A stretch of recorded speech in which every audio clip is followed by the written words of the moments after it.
Okay, तो start करते हैं आज का अपना सेशन। ठीक है। आज थोड़ा ध्यान से चीज़ों को समझना, क्योंकि आज मैं कुछ इम्पोर्टेंट बातें आपसे डिस्कस करूँगा। आई थिंक शायद पहले मैंने कभी ये बातें कही हैं या नहीं कही हैं, आई डोंट नो। शायद कभी मैंने अपने टेलीग्राम चैनल पर डाला हो ऐसा कुछ। ठीक है। बट आज कुछ इम्पोर्टेंट डिस्कस करेंगे। इम्पोर्टेंट क्या कि देखो, अभी तक जितने भी अपने प्रीवियस सेशन थे, ठीक है, रिलेटेड टू दिस सीरीज, जितने भी प्रीवियस सेशंस थे उसमें मैंने बहुत ही मतलब लापरवाही भरे ट्रेड्स किए, just like a totally beginner, है ना। तो मैंने बिगिनर के जैसे ट्रेड किया, मतलब वैसे ही एकदम परफॉर्म किया। हर एक ट्रेड या सेशन थोड़ी बहुत मुझे एग्जैक्टली याद नहीं है मैंने कैसे परफॉर्म किया, बट लापरवाही भरा हुआ था। ठीक है, लापरवाही भरे सेशंस थे, मैं ऐसे कंसिडर कर रहा हूँ। ठीक है। वहाँ पे पता है मैं पॉइंट आउट क्या करना चाहता हूँ, मतलब आज के सेशन में प्रीवियस के हर एक सेशंस को कंसिडर करते हुए, रिलेटेड टू दिस सीरीज, उन सभी को कंसिडर करते हुए मैं ये पॉइंट आउट करना चाह रहा हूँ कि देखो, कुछ हजार रुपयों से, कुछ हजार रुपयों से लाख रुपए कमाना बहुत बड़ी बात नहीं है। ठीक है। मतलब कुछ हजार रुपयों से 1 लाख या उसके ऊपर थोड़ा बहुत कमाना कोई बड़ी बात नहीं है। जो भी मैंने उधर करके दिखाया मैं उसको बहुत लाइटली लेता हूँ।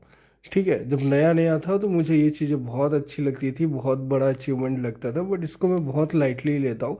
आप में से न जाने कितने लोगों ने ही ये करके दिखाया, मतलब कर दिया होगा और करके दिखाया भी होगा, और सिर्फ 1 लाख नहीं, उससे भी बहुत ज़्यादा आगे आप लोग गए होंगे। ठीक है। तो लेकिन उसके आगे आप ग्रोथ को कंटिन्यू नहीं कर पाए, किसी न किसी मोड़ पे आप उसको मिटा दिए। ठीक है। तो ये जो हुआ है ना, ये चीज़ें जो हुई है, ये बहुत मतलब कॉमन चीज़ें हैं, जितना मैं समझता हूँ, क्योंकि आप में से बहुत सारे अच्छे ट्रेडर होंगे जिन्होंने अच्छे लेवल तक ग्रो किया होगा, और बहुत सारी चीज़ें होंगी, बट उस ग्रोथ को कंटिन्यू नहीं कर पाए, अचीव नहीं कर पाए एट द फाइनल एंड, है ना। तो ये जो पूरा सिनेरियो है ना, यही ट्रेडर के लिए सबसे घातक सिनेरियो होता है। इसके बारे में मैं डीप डिस्कशन करूंगा थोड़ा लास्ट में। अभी मैं एक ट्रेड ले लेता हूँ पुट के लिए, और इसका रीज़न मैं आपको बता देता हूँ। ठीक है ना। तो अभी फिलहाल मैं कुछ सेशन करता हूँ, और यहाँ पे मैं आपको दिखाऊंगा कि एक्सपर्टीज के साथ में मार्केट को अंडरस्टैंड करके कैसे ट्रेड करते हैं, और साथ ही साथ में ये इतना ज़रूरी क्यों है। लास्ट के कुछ प्रीवियस सेशन में मैंने फोकस नहीं किया, बट अभी मैं कर रहा हूँ। ठीक है। अभी देखो, ये 3 कैंडल्स का प्रिडिक्शन मैंने ड्रॉ किया। ठीक है, 3 कैंडल का प्रिडिक्शन मैंने इधर ड्रॉ किया। करंट वाली कैंडल इधर रेड बनेगी, then next again green, then next again green. ठीक है। यहाँ पे 3 कैंडल का मैंने पहले से ही प्रिडिक्शन कर दिया। अभी देखो, जैसे करंट वाली कैंडल है, बड़ी सी कैंडल, ये सारी सिनेरियो के बारे में मैं अभी बाद में बताऊंगा, एक्सप्लेन करूंगा। अभी जस्ट ये देख लो, ये जो बड़ी सी कैंडल में क्लोजिंग दे रही है, तो यहाँ पे क्या है, एक एक्स्ट्रा कैंडल और ऐड हो जाएगी। ठीक है। फॉर द मोमेंट ये रेड कैंडल एग्जॉस्ट कैंडल है, तो यहाँ पे क्या होगा, एक वन मोर ग्रीन कैंडल और ऐड हो जाएगी, और जैसे ही साइजेस में फ्लक्चुएशन निकलता है, हम उस हिसाब से अपने प्रेडिक्शन को भी चेंज करेंगे। ठीक है, ये बहुत ज़रूरी है, मैं बता रहा हूँ। अभी जैसे ये देखो, करंट वाली जो ग्रीन ग्रीन कैंडल बन रही है, ये बड़े साइज में बन रही है। ठीक है। तो कैंडल का जो भी क्लोजिंग साइज होता है वो बहुत मैटर करता है ट्रेडिंग में, और इसको रियल टाइम मॉनिटर आपको करना पड़ेगा, नहीं तो चीज़ें बहुत दिक्कत आ जाएंगी। ठीक है। अभी जैसे जो 2 कैंडल मैंने इधर प्रिडिक्ट की, अगर ये सारी मतलब ये 2 कैंडल भर की अगर यही करंट वाली सिंगल कैंडल बन जाती है, देन मैं नेक्स्ट पे ब्लाइंडली, दो नेक्स्ट कैंडल पे ब्लाइंडली जो है कॉल के लिए ट्रेड नहीं करूंगा। इन्हीं 2 कैंडल्स को इसी एक सिंगल कैंडल में कंसिडर करके नेक्स्ट मैं कॉल के लिए ट्रेड करूंगा, देन मैं ट्रेड नहीं करूंगा, क्योंकि उसके बाद वो एक पुट की कैंडल बन सकती है for the, I am very much sure. ठीक है। तो यहाँ पे मैंने कॉल का ट्रेड ले लिया। ठीक है, यहाँ पे मैंने ये कॉल का ट्रेड ले लिया, और जैसा हमारा प्रिडिक्शन था, अभी इसको मिटा देते हैं। ठीक है। जैसा मेरा प्रिडिक्शन था कि नेक्स्ट पे कॉल जाएगा, ठीक है। तो ये देखो इतनी बड़ी कैंडल बन गई, तो इसकी वजह से इसमें ऑलमोस्ट दो कैंडल से समा गई, मतलब करंट सिचुएशन का जो सिनेरियो हमने डिस्कस किया था। तो उसके जस्ट नेक्स्ट पे ही मैंने यहाँ पे कॉल के लिए ट्रेड लिया। ये तो डेफिनेटली एक कॉल मतलब ग्रीन कैंडल बनेगी, बट इसके बाद मैं अभी कंटिन्यू नहीं करने वाला, क्योंकि वो अगेन एक रेड बन सकती है, ठीक है। तो ये ऊपर से हो सकता है थोड़ा इधर से रिजेक्शन आए, या ऐसे ही स्मॉल साइज की ग्रीन कैंडल बन जाए, बट मैं बहुत श्योर हूँ कि इसके बाद में एक रेड कैंडल आएगी, ठीक है। इस वजह से नेक्स्ट पे मैं कंटिन्यूशन के लिए ट्रेडिंग मैं प्रेफर नहीं करूँगा, बिल्कुल भी नहीं। तो ये जो भी मैं समझा रहा हूँ इसको प्रॉपरली अभी मैं इस सिनेरियो को भी एक्सप्लेन करूँगा। अभी जितना मैं बताया हूँ, जितना मैं पॉइंट आउट किया हूँ, क्या ये सही जा रहा है, आप पहले इसको जज कर लो, इसको देख लो, देन हम डिस्कस करेंगे, ठीक है। कि क्या बेसिस देख के मैंने मतलब ये चीज़ें प्रिडिक्ट की, और क्या सिनेरियो एक्चुअली में वो क्रिएट हुआ मार्केट में या नहीं हुआ। तो ये सारी चीज़ें हम अभी डिस्कस करेंगे, ठीक है। अभी ये जो गैप देख रहे हो ना, ये वाला गैप और ये कैंडल, ठीक है, ये दोनों को ही देख के मैंने सारी ट्रेडिंग की है अभी तक। और ये जो देख रहे हो ना, ये जो बाइंग फ्लो देखा आपने, ये बाइंग फ्लो, ठीक है। वहां पे जब गैप अप ओपनिंग हुआ, देन वो जो लास्ट ग्रीन कैंडल आई, ठीक है, बहुत ही मतलब एवरेज साइज की बेकार सी कंप्लीट कैंडल, ठीक है। वो जो बेकार सी कंप्लीट कैंडल है, गैप अप मतलब बाइंग प्रेशर के बाद भी, ठीक है, फिर भी वैसी कैंडल का आना मतलब कि फॉर द मोमेंट इधर बायर्स जो है एग्जॉस्ट थे, हो मतलब हो चुके थे, ठीक है। तो उस ये सिनेरियो को देखते ही मैंने जस्ट नेक्स्ट पे पुट का ट्रेड लिया। देन क्योंकि ये बाइंग फ्लो इधर क्रिएट हुआ और वो गैप अप ओपनिंग भी हुआ था, ठीक है। तो वो बाइंग फ्लो एकदम से तो फॉर द मोमेंट एग्जॉस्ट हुआ, बट एकदम से कंप्लीट एग्जॉस्ट तो हो नहीं सकता, ठीक है। अगर आप ट्रेड करते हो तो इतना कॉमन अंडरस्टैंडिंग तो आपके पास होगा ही। तो उसकी वजह से वायर्स ने अगेन कंटिन्यू किया और अगेन अपने एग्जॉस्ट मूवमेंट तक जो है मतलब अगेन कंटिन्यू किया दो कैंडल तक, ठीक है। उसके बाद अगेन उधर साइजेस रेड्यूस हुए, then again for the movement उधर एग्जॉशन दिखा, मतलब निकल के आया मार्केट में। और अभी अगेन एक सिनेरियो में प्रेडिक्ट कर देता हूँ, अगर जिसको भी लग रहा है कि अगर मार्केट यहाँ से गिरेगा करंट सिचुएशन से, तो यहाँ से ये मार्केट ऊपर जाएगा, ठीक है। मार्केट ये जो बाइंग फ्लो क्रिएट हुआ है, इसका कंप्लीट एरिया अभी तक फिलअप नहीं हुआ, तो मार्केट यहाँ तक ऑलमोस्ट आएगा और यहाँ से नीचे आएगा, और नीचे कहाँ तक आ सकता है, ये, ठीक है। तो ये अभी का अपकमिंग सिनेरियो बनने वाला है। बीच में एक दो रेड कैंडल या मार्केट जब फॉर द मोमेंट एग्जॉस्ट हो, मार्केट उधर टूटे, तो उसको कंसिडर मत करना, ओके। बट ये कंप्लीट जो बाइंग फ्लो इधर क्रिएट हुआ, ये एरिया अभी तक पूरा नहीं हुआ, तो यहाँ तक एटलीस्ट मार्केट आएगा, ठीक है। यहाँ तक आने के बाद मार्केट इधर जो है अपने पूरे बाइंग फ्लो एरिया को कंप्लीट करेगा। उसके बाद में मार्केट गिर सकता है, और मार्केट फिर कहाँ तक गिर सकता है, ऐसा भी नहीं है कि एकदम बराबर ही गिरता जाएगा, बीच में टूटेगा तो of course for the moment exhaustion उधर निकल के आएगा इन बिटवीन, या एक बार या दो बार या कई बार आ सकता है, मार्केट टूट टूट कर चल सकता है। तो वो सीन हम कंसिडर ना करते हुए, वो तो क्योंकि वो तो डेफिनेटली आनी ही आनी, ठीक है, वो तो आनी ही आनी है।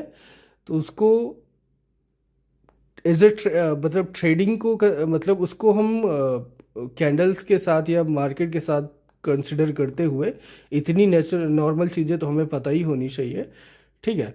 तो जो एक डायरेक्शन क्रिएट होता है, ठीक है, उस डायरेक्शन के बारे में मैंने अभी बात की और बताया। और यहाँ पे हम थोड़ा देख लेते हैं, ठीक है। यहाँ पे ये देख लो, बायर्स कंटिन्यू कर रहे हैं जैसा मैंने अभी प्रेडिक्ट किया। अभी उसका भी देख लेंगे कि जो भी मैंने अभी यहाँ पे प्रेडिक्ट करके दिखाया, क्या वो एक्चुअल रिजल्ट्स में कन्वर्ट हो रहा है या नहीं हो रहा है, ठीक है। तो ये सारी चीज़ें आप देखोगे, फिर हम बैक टू अपने टॉपिक पे पहुंचेंगे जहाँ पे मैं चीज़ें डिस्कस कर रहा था। पहले इधर जैसे हम ट्रेड कर रहे हैं, तो थोड़ी इधर ट्रेड और कर लेते हैं। नेक्स्ट पे मैं अगेन कॉल के लिए सोच रहा हूँ, ठीक है। बट वो एक रिस्की ट्रेड हो जाएगी, बट फिर भी मैं चांस लूँगा, बट थोड़ा क्लियर मतलब थोड़ा क्लियर ऑब्जर्वेशन के साथ में, ठीक है। तो पहले मैं थोड़ा समझूंगा कि इस मोमेंट में क्या सिनेरियोज क्रिएट हो सकते हैं, मतलब सेलर्स के फेवर में इधर कैंडल बन सकती है या बायर्स के फेवर में। मैं बायर्स के फेवर में जाऊंगा। ठीक है, मेरे को क्या लग रहा है, एक स्मॉल ग्रीन कैंडल इधर अभी आनी चाहिए बिफोर एनी रिवर्सल। ठीक है, तो ठीक है, तो हमने कॉल के लिए ट्रेड ले लिया। और जैसे आप मतलब आप देख सकते हो कि जिस कैंडल पे हमने अभी करंट कैंडल पे ट्रेड लिया उसके पीछे जो है एक बाइंग पुश है। ठीक है, वहाँ पे क्या है कि एक बाइंग पुश है, मतलब उधर बाइंग ऑर्डर जनरेट होते होते बढ़े हैं। ठीक है, तो ऐसे सिनेरियोज में डायरेक्ट रिवर्सल थोड़ा, मतलब वो भी प्रीवियस के बाइंग फ्लो को भी कंसिडर करे तो डायरेक्ट रिवर्सल थोड़ा पॉसिबल नहीं है, क्योंकि मार्केट एग्जॉस्ट हो के चल रहा है। अगर सारे सिनेरियो को कंसिडर करो तो ये देखो अगेन यहाँ पे एक छोटी सी बाइंग कैंडल आई, मतलब ग्रीन कैंडल आई। यहाँ पे अगेन यहाँ पे एक एग्जॉस्ट सिनेरियो क्रिएट हुआ। आप अगर पूरे पैटर्न को या पूरे फ्लो को जो है एनालिसिस करो, एनालाइज करो, तो आपको यहाँ पे क्लियर कैंडल्स का पैटर्न्स या फॉर्मिंग कैंडल का फॉर्मेशन, आपको उनका फॉर्मेशन का जो प्रोसेस या तरीका जो भी है मार्केट का फॉर द करंट सिचुएशन, वो आपको समझ में आ जाएगा। और उसी के साथ में आप देख सकते हो करंट वाली कैंडल रेड के लिए बन रही है। ठीक है, तो यहाँ पे एग्जॉशन के साइन क्रिएट हुए और करंट वाली कैंडल पे देखो रिवर्सल बन रहा है, रेड कैंडल इधर बन रही है। ठीक है, इतना अभी क्लियर हुआ। और चलो ठीक है, थोड़ी बहुत हमने ट्रेड कर ली, काफ़ी थोड़ा बहुत ग्रो भी कर लिया। अभी देखते हैं कुछ ट्रेड हम और करेंगे। ठीक है, और उसके बाद में हम चीज़ों को बारीकी से समझेंगे। ठीक है, अभी करंट वाली कैंडल पे भी मैं ट्रेड फिलहाल तो नहीं करने वाला। यहाँ पे देखो कितना मतलब I think on an average से थोड़ा बड़ा इधर गैप डाउन मूवमेंट क्रिएट हुआ है। ठीक है, जो नॉर्मली मतलब बहुत छोटा होता है, या इधर तो काफ़ी ही बड़ा हो गया। बट कोई नहीं, करंट वाली कैंडल पे भी हम ट्रेड नहीं करेंगे, क्योंकि जो फॉर द मोमेंट सिचुएशन है ये बहुत कंफ्यूजिंग है। प्रीवियस वाली जो रेड कैंडल है वो एक कंटिन्यूशन कैंडल तो बिल्कुल नहीं है। ठीक है, तो यहाँ पे सेलर्स जो कंटिन्यू हो सकते हैं, मुश्किल से करंट वाली कैंडल और रेड बनने के चांसेस हैं, वो भी मैं डाउटफुल हूँ। ठीक है, अगर मैं चांस लेता तो ये रिस्की, ये वाली ट्रेड अपनी रिस्की ट्रेड हो जाती। ठीक है, तो इसी वजह से मैंने इसको इग्नोर किया, और इसके नेक्स्ट पे भी मैं ट्रेड नहीं करूँगा, मुझे चाहिए प्रॉपर कंफर्मेशन। ठीक है, यहाँ पे मैं डाउटफुल चांसेस नहीं लेने वाला। अब ये देखो एक छोटी सी रेड कैंडल बनी। ठीक है, और अगर जिस तरीके से मैंने सारे सिनेरियोज को एक्सप्लेन किया और सारे पैटर्न्स को और कैंडल्स के फॉर्मेशन को और एग्जॉस्शन पैटर्न्स को, अगर आप जो है सारी चीज़ों को अगर आप रिकॉल करो और समझने की कोशिश करो कंसिडरिंग द बाइंग फ्लो। ठीक है, तो आप इसको जब माइक्रो एनालिसिस के साथ में समझोगे तो क्या होगा, आपको हर एक चीज़ बहुत क्लियर दिखेगी। वो जो 3 कैंडल का प्रेडिक्शन या पूरे एरिया का प्रेडिक्शन या जो भी, ठीक है, जो डायरेक्शन का प्रेडिक्शन या कुछ भी आप बोल लो, जो भी आपको चीज़ें बड़ी लगती हो वो चीज़ें आपको बहुत लाइट, बहुत छोटी लगेंगी, बहुत नॉर्मल लगेंगी। जब आप थोड़ा माइक्रो एनालिसिस में जाएंगे तो आपको हर चीज़ मतलब सेपरेटली हर एक पार्ट एकदम सेपरेट समझ आएगा। ठीक है, और उस एनालिसिस के साथ में आप चीज़ों को बहुत बारीकी से इजीली समझ जाओगे। ठीक है, तो यहाँ पे अगेन देख लो ग्रीन कैंडल आई और करंट वाली कैंडल आई थिंक थोड़ा सा इधर चांस ले सकते हैं, है ना। ठीक है, तो यहाँ पे मैंने ट्रेड ले लिया। जैसे मैंने बताया था ना कि प्रीवियस वाली कैंडल पे मैं ट्रेड नहीं लेने वाला, मुझे चाहिए एक प्रॉपर कंफर्मेशन। तो यहाँ पे मेरे को कंटिन्यूशन दिख रहा है। ठीक है, यहाँ पे वायर्स जो है कंटिन्यू कर सकते हैं। और जैसे कि मैंने वो एरिया जो मैंने ड्रॉ किया था कि market at least for that point, वहाँ मतलब at that point market at least वहाँ तक जाना चाहिए, पहुँचना चाहिए। तो वहाँ तक तो मार्केट अभी जाएगा। ठीक है, और मेरे उसी एनालिसिस को कंसिडर करते हुए अगर आप देखो तो अभी भी डायरेक्शन पूरा नहीं हुआ है, डायरेक्शन स्टिल इनकम्प्लीट है। तो अगर डायरेक्शन इनकम्प्लीट है तो there is space, some space. ठीक है, तो उसी सिचुएशन को फॉलो करते हुए हमने इधर ट्रेड किया और यहाँ पे ये भी ट्रेड अपनी प्रॉफिटेबल गई। और आई थिंक करंट वाली कैंडल जो अगेन ये न्यू कैंडल बन रही है, ये भी एक बाइंग कैंडल बननी चाहिए मेरे हिसाब से। जिन लोगों को भी लगता है कि ये छोटे से वी मतलब कंप्लीट हुआ और रिवर्सल आएगा, नहीं आएगा, क्योंकि जो प्रीवियस की बाइंग कैंडल्स है ना, ज़बरदस्त है। ठीक है, वो ज़बरदस्त है, विक को कंसिडर मत करो। ये कैंडल भी एक कंटिन्यूएशन कैंडल बनेगी, मतलब ग्रीन में ही कन्वर्ट हो जाएगी। ठीक है, तो फिलहाल अपने को ट्रेड करना नहीं है, तो इसको मैं इग्नोर ही कर दूंगा अभी फ़िलहाल के लिए तो। ठीक है, इस पर मैं ध्यान नहीं देना चाहूँगा। और देखते हैं इसके बाद भी क्या होता है। मतलब जो एरिया मैंने प्रेडिक्ट किया था एटलीस्ट वहाँ तक तो मार्केट को जाना चाहिए। और देखो मार्केट इधर यहाँ तक आ रहा है, ठीक है ना। और उसके बाद में मार्केट गिरेगा, फिर मार्केट गिरेगा, और मैंने वो सारे सिनेरियोज ड्रॉ करके ऑलरेडी समझा दिए आपको। ठीक है ना। तो यहाँ पे क्या है कि आपको हर चीज़ें माइक्रो लेवल पे एनालिसिस करनी पड़ेंगी अगर आपको बाइनरी ट्रेड करना है। मतलब आपको बाइनरी में क्या ट्रेड करते हो, आप कैंडल्स को ट्रेड करते हो, आप विद इन मिनट्स की ट्रेड को प्रिडिक्ट करते हो, या वन मन मतलब एक एक मिनट की ट्रेड कैंडल्स को ट्रेड करते हो। बहुत छोटे एक्सपायरी टाइम के साथ में आप जब ट्रेड करते हो, अपॉर्चुनिटी निकालते हो, तो आपको एनालिसिस भी माइक्रो लेवल पे करनी पड़ेगी। आप सोचो कि बस क्विक डिसीजन बनाना चाहते हो, बट उसको मतलब उस लेवल तक जाके एनालिसिस नहीं करना चाहते, तो चीज़ें थोड़ा डिस्टर्बिंग आपके लिए हो जाएंगी, दैट फॉर श्योर। ठीक है, अभी मैं वहीं से कंटिन्यू करता हूँ जो मैं समझा रहा था एकदम स्टार्ट में। ठीक है, जैसे मैंने स्टार्ट में कहा ना कि जितने भी प्रीवियस के मैंने सेशन किए वो बहुत ही मजाक में किए, या उनको लेके मैं बहुत सीरियस नहीं था। ठीक है, क्योंकि बहुत सारे लोग होंगे जो मतलब कुछ हज़ार रुपयों से 1 लाख रुपए इजीली बना सकते हैं। ठीक है, ये बना भी चुके होंगे, न जाने कितनी बार बनाया होगा, बहुत बार बनाया होगा, उसमें कोई बड़ी बात नहीं है। मेरे को भी ये चीज़ें पहले बहुत बड़ी अचीवमेंट लगती थी, बट कुछ भी बड़ा नहीं है ये। 2020 या 21 की बात है, मैं अपनी स्टोरी बताता हूँ। ठीक है, मैं मेरी स्टोरी जल्दी बताता नहीं हूँ किसी को, या मैं मतलब पब्लिकली अवेलेबल करता ही नहीं हूँ। मैं बहुत इंट्रोवर्ट टाइप का इंसान हूँ, मेरी चीज़ें सिर्फ मैं ही जानता हूँ, दूसरा कोई बहुत ही कम जानता है या जानता ही नहीं है, ना के बराबर। ठीक है, बट फिर भी मैं स्टोरी बताता हूँ अपनी।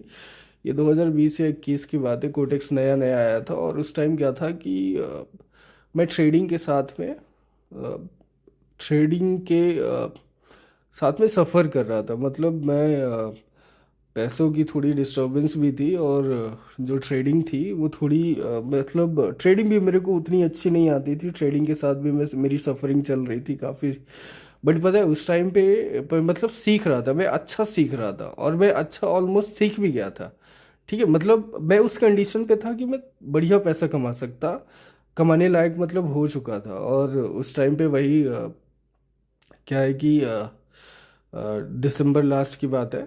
ठीक है, न्यू ईयर लगने वाला था, और उसी रात क्या हुआ कि कुछ 10 या 12 हज़ार रुपए का कैपिटल था, उससे मैंने 1 लाख रुपए ऑलमोस्ट टच कर दिया था उसी रात। और पता है उसके पहले मेरा गोल क्या था कि उसके पहले मेरा गोल था ये कि जिस दिन भी मैं 1 लाख रुपए टच करूँगा, ठीक है, जिस दिन भी मैं 1 लाख रुपए सिंगल डे में या कुछ घंटों में, ठीक है, ऐसा नहीं है कि मैंने टच नहीं किया था, बट अब सिंगल डे में या कुछ घंटों में, मतलब मैं मेरी एक्सपर्टीज को जज कर रहा था कि सिंगल डे में या कुछ ही घंटों में अगर जिस भी दिन मैंने 1 लाख को टच कर लिया, मुझे 1 लाख से 10 लाख जाते हुए और 10 लाख से 1 करोड़ जाते हुए मुझे टाइम नहीं लगेगा, बिल्कुल भी टाइम नहीं लगेगा। इतना मतलब कॉन्फिडेंट था मैं खुद पे और खुद की स्किल्स पे। और पता है आप यकीन नहीं मानोगे, उसी 1 लाख रुपए को मैंने अगले 2 दिन के अंदर 7.5 लाख रुपए के ऑलमोस्ट मैंने बनाया। ठीक है, और वहाँ पे क्या हुआ, 7.5 लाख रुपए के आसपास मैंने बनाया, और फिर क्या हुआ, मेरे अकाउंट पे सेल्फी वेरिफिकेशन आया, और सेल्फी वेरिफिकेशन जो है आई थिंक कोटेक्स की तरफ से होल्ड कर दिया गया था। तो उस बीच में मेरे अंदर पेशेंस जो था ना, वो मेरा पेशेंस ख़त्म हो चुका था। ठीक है, मेरे को ट्रेड करने की वो नई नई अचीवमेंट्स और इतने कम कम टाइम में ये सब देख के मेरा दिमाग खराब हो गया था। तो मैं, पता है, मैं ट्रेडिंग के बिना रह नहीं पा रहा था। तो वहाँ पे क्या हुआ कि उधर सेल्फी वेरिफिकेशन का वेट ना, कंप्लीट कंप्लीट होने का वेट ना करके मैंने क्या किया कि मतलब कंप्लीट हो जाता तो मैं विड्रॉल ऑफ कोर्स ले लेता, चीज़ें, पैसे मेरे बच जाते। बट उसका वेट ना करके वहाँ पे मैंने गलती कर दी और मैं ट्रेड करना शुरू किया और मैंने वो सारे 7.5 लाख डुबा दिए। वहाँ पे क्या है, मेरा दिमाग ऑलरेडी खराब ही हो गया था वो लालच में पड़ के। और लालच में पड़ के, पता है, जब आप लालच में पड़ते हो ना, लालच में, उस टाइम पे आपके दिमाग में ना रिवेंज बहुत जल्दी एक्टिव होता है। मेरी बात को याद रखना। जब भी आप मतलब ग्रीडीनेस के फॉर्म में, आपको पता ही नहीं होता आपके दिमाग पे लालच कब हावी हो चुका है, और आपकी ट्रेडिंग स्टाइल, आपके सोचने का नज़रिया, आपका हर एक जो नज़रिया होता है वो बदल चुका होता है। आपकी डिसीजन मेकिंग एकदम उसी, मतलब आपकी एक नेचुरल व्यक्तित्व से एकदम अपोजिट चलने लगती है। और फिर पता है वहाँ पे जब चीज़ें नेगेटिव निकलती है ना, तो बॉस, ऐसे मोमेंट में ना रिवेंज जो ट्रेडिंग होती है ना, रिवेंज वाला सिनेरियो, वो बहुत जल्दी एक्टिव होता है। और पता है, चीज़ें उधर ही से ख़त्म होना शुरू होती हैं। मैं बता रहा हूँ कि अगर मैं 10 लोगों को पॉइंट आउट करूँ ना, तो 10 में से 8 ऐसे लोग होंगे जिन्होंने सेम डे या दो एक मतलब सेम डे या उसके नेक्स्ट डे तक पूरा का पूरा कैपिटल उड़ा दिया होगा। या बहुत से लोग तो ऐसे होंगे कि जो कुछ ही घंटों में अपना सारा कैपिटल, मतलब ग्रो करते हैं 10 दिन, उड़ा देते हैं घंटे भर में, 2 घंटे भर में। तो ये चीज़ें पता है क्यों होती है? ये चीज़ें इसीलिए होती है जब हम ग्रीडनेस में पड़ जाते हैं, और फिर जब हमारे बॉडी के साथ, हमारे ब्रेन के साथ जो इंटरनल चेंजेस होते हैं ना, वो हमें ख़त्म करते हैं। ठीक है? तो ट्रेडिंग को मजबूत करो, साथ ही साथ खुद को भी मजबूत करो। अपने आप को ऐसा ऐसा ऐसा बनाओ कि हर एक सिचुएशन में आप एकदम न्यूट्रल थिंकिंग रखो और न्यूट्रल एकदम परफॉर्म करो। आपका दिमाग भी ऐसे ही होना चाहिए, आज ऐसे ही परफॉर्म करे। ठीक है? आप खुद को मेंटली इस लेवल तक स्टेबल कर लो, तो जाके आप इधर ट्रेडिंग में करियर बना सकते हो। वरना फिर भाई साहब आप इधर टिक नहीं पाओगे। 10 दिन ग्रो करोगे, 20 दिन ग्रो करोगे और मिट जाओगे, और यही चलता रहेगा। ठीक है? तो आई होप आप मेरी चीज़ों को समझोगे और फिर ग्रो करोगे। ठीक है? आज के लिए इतना ही, मिलते हैं नेक्स्ट बार।